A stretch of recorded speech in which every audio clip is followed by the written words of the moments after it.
Welcome to the Deep Dive. Great to have you with us again. Today, we're getting into something really essential for a lot of folks, especially if you're just starting out or, trying to make a name for yourself without a massive budget. Okay, let's unpack this. We're diving into a specific resource. Episode 16, Marketing Yourself Without Spending a Fortune. It's from the series Frugal Self-Marketing for Real Estate Agents. Now, the promise here, right in the title, it's about delivering real-world insights about marketing yourself without spending a fortune. And it's meant to be full of lessons, stories, and practical advice. So our goal today is basically to give you a shortcut. We've pulled out the core stuff, the really useful nuggets, so you can walk away knowing what works. And what's really interesting here, I think, is how this speaks to such a common challenge. I mean, think about it. A new real estate agent, maybe a freelancer, anyone really starting their own thing. That first big question is always there, isn't it? How do you get seen? How do you get clients? How do you build that credibility when, well, the marketing funds just aren't huge? It's a classic problem. And this resource, it seems to go straight for that pain point. It's not just theory. It's about tangible actions. Being clever, really. Using what you do, have your time, your local knowledge to make a real impact. It kind of sets us up to look at not just what you should do, but the nitty-gritty of how you actually do it day to day. Exactly. Working smarter, not just throwing money at things, especially with marketing. So the original episode, it structures its first big section around this idea, marketing yourself without spending a fortune. Yeah. And it lays out that it'll cover key strategies, pitfalls to avoid, and practical guidance. The stuff new agents really need. And it sounds like it actually delivers on that. It really does. It jumps right into these key strategies, and they're not just like generic tips. One that really stands out is what they call hyperlocal niche domination. So instead of trying to be known across the whole city, the advice is pick one or two, maybe even just one tiny neighborhood, a micro market. And the idea is to become the person for that specific spot, not just houses, but everything. The schools, the best coffee, the events, who fixes leaky taps, everything. Your marketing becomes less about buy this house and more about I'm part of this community. I know this community. It builds trust first. Organically. So when someone does think about moving in that small area, you're just the natural person they think of. So it's really embedding yourself, not just blanketing an area with ads. Yeah. Makes sense. What else? What other low-cost strategies is it mentioned for building that kind of presence? Well, it also pushes hard on content marketing as a community resource. The suggestion is creating really simple, free content. Could be a blog post, maybe a short email newsletter. You can use free tools like MailChimp for that, or even just, regular short videos on social media. But the key is it provides real value to that local niche you picked. It's not about your listings. Maybe it's a monthly snapshot of local market trends, or highlighting like hidden gem restaurants, or interviewing local shop owners. Consistency and just being genuine are crucial. It positions you as helpful, a knowledgeable neighbor, not just someone trying to sell something. It's definitely a long game, but the cost is basically your time, not cash. That's smart. Give value first, and people naturally come back to you. But okay, it's not just about the do's, right? The source talks about pitfalls to avoid, which is critical when you're on a tight budget. A mistake can really cost you time and energy you don't have. What kind of common traps does it warn against? Oh, absolutely. Knowing the pitfalls is maybe just as important. And the source is pretty blunt. One big one is shiny object syndrome. Constantly jumping onto every new social media platform, every cool new app, every marketing trick that pops up. It says new agents, especially when they're anxious to get going, they spread themselves too thin. They try a bit of everything, master nothing, and see zero results. The advice is clear. Pick just 2 or 3 things, platforms, strategies, whatever, and get really good at them. Be consistent. Don't dilute your energy. Yeah, that makes total sense. Better to be great in 1 or 2 places than just okay everywhere. Any other big pitfalls for the frugal marketer? Another one they really stress is neglecting consistent follow-up. So you might do great, meet someone at a community event, get a connection online, frugal effort, fantastic. But if you don't have a system to actually nurture that connection, it's wasted effort. The source really hammers home that frugal marketing isn't just lead generation, it's lead nurturing, keeping those connections warm. And this doesn't have to be complicated. Simple, personalized check-ins, remembering little details about people, setting reminders so you touch base without being annoying. They even give a template for a follow-up email that's pure value, like zero sales pressure. Right, making every single interaction count. Yeah. Okay, so you've got strategies, you've got warnings. And then the source ties it together with practical guidance. This sounds like where it gets really actionable.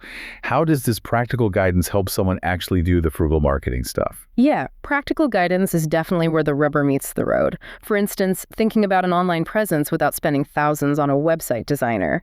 The source gives a step-by-step on optimizing free online profiles, like how to properly set up and max out your Google My Business listing, good photos, make sure the info is always right, and crucially, a plan for getting client reviews. That's huge for local search. It also gets into using LinkedIn effectively, even your personal Facebook profile in a professional way. It's all about squeezing every drop of value from platforms that are free to use. It just takes your time and effort. That's so valuable. Because, yeah, you feel like you need that slick website right away, but maybe you don't. Yeah. What about networking? How does it make that practical? It offers what it calls a referral network blueprint, which is basically a template, a sort of system for asking for referrals and then keeping those connections alive. And it's not about being awkward and just asking, hey, know anyone buying a house? It's more subtle. Like, it gives specific phrases to use when you close a deal, asking if they were happy and if they know anyone else who might appreciate the same kind of service. Or even better, asking for a testimonial you can share, which often prompts them to think about referrals anyway. And it outlines a little system for staying top of mind with past clients or colleagues. Like, send a handwritten thank you note maybe a month after closing, not just right away. Little things that keep you in their thoughts for when their cousin or friend mentions needing an agent. Okay, that brings us neatly to what the source calls its second major segment. This part apparently dives deeper, expanding on examples, case studies, and tips to help listeners apply what they've learned. So it builds on the foundation with real stories. Exactly. It's a really natural flow from the what and why to the how it actually looks. And the examples are good. For instance, they talk about an agent, Maria. She decided against paying for online leads. Instead, she just got really involved in her local homeowners association. Didn't just show up to meetings, she volunteered.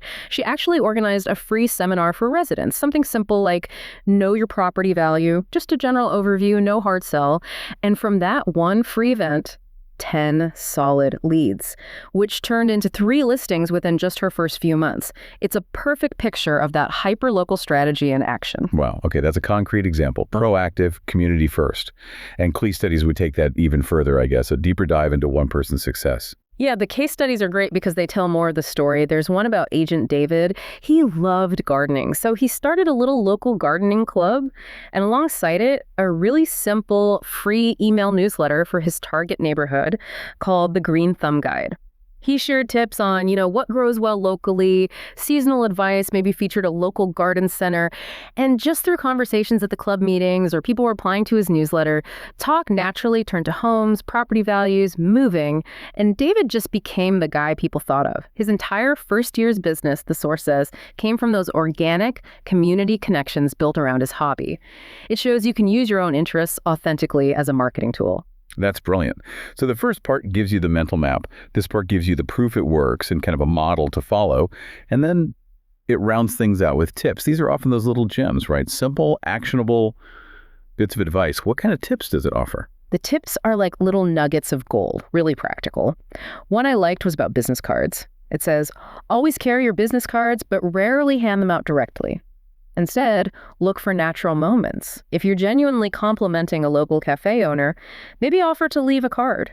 Or even just jot a quick thank you note on the back of your card when you leave that cafe. It's subtle, memorable, not pushy. Another tip was batch your content creation. Just block out maybe 1 hour once a week, brainstorm and schedule out all your social media posts or stories for the entire week ahead. That stops you feeling overwhelmed day to day and keeps you consistent, which is, vital if you want that organic reach without paying for ads. Those are super practical. Tiny adjustments, big potential impact. Okay, and before we wrap, the resource also has a quick tip. I always find these really useful, short, punchy, actionable. For someone trying to market without spending money, a quick tip feels like something you can do right now. Exactly. A short, powerful, actionable quick tip cuts through the noise. The one in this episode is the 5-minute daily check-in. The idea is simple. Every morning, just spend 5 minutes. Send one personalized text or maybe an email to one person in your network. Not a sales pitch, just a hello, how are you? Maybe share a local news article you saw that made you think of them. It's this consistent, really genuine connection building. Costs nothing but 5 minutes. But over time, it keeps you top of mind and builds incredible goodwill. It's about those small, consistent acts of just caring, really. So we've really traced the path here, haven't we?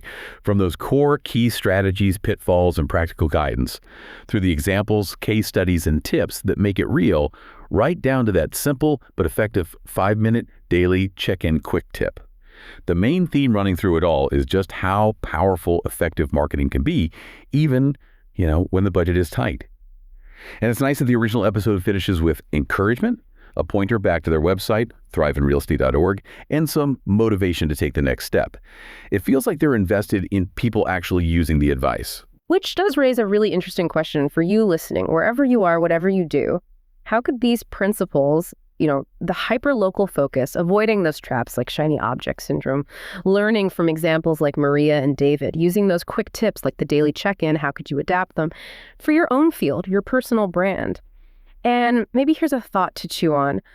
Could it be that figuring out frugal ways to market yourself actually pushes you to be more creative, maybe even more impactful than if you just had a pile of cash to throw at advertising?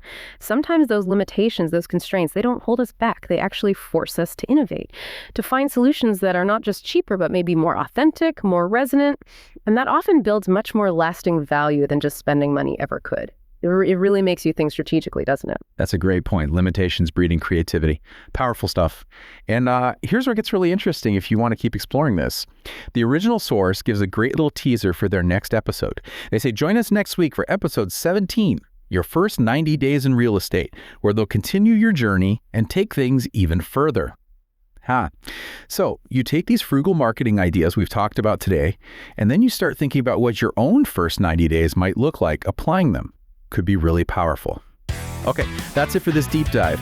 We really hope this gave you a solid shortcut to understanding how to make a big splash without needing a big budget. Until next time, keep digging, keep learning, and keep thriving.